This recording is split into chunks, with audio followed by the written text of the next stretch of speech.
Hello everyone.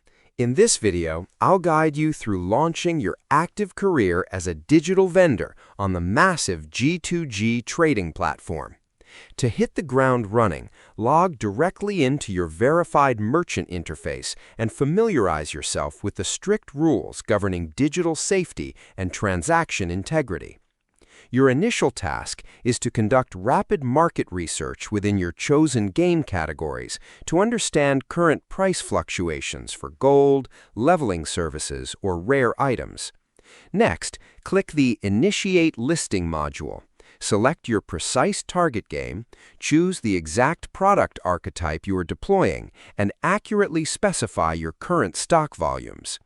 Always craft transparent, highly detailed listing descriptions that explicitly set realistic delivery expectations, ensuring your prospective buyers know exactly what to expect.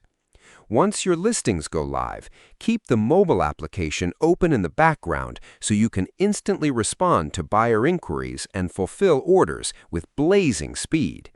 Finally, always record video or snap clear screenshots during every single virtual handoff to act as ironclad delivery proof, protecting your hard-earned merchant payouts from potential disputes. Subscribe the channel for more videos.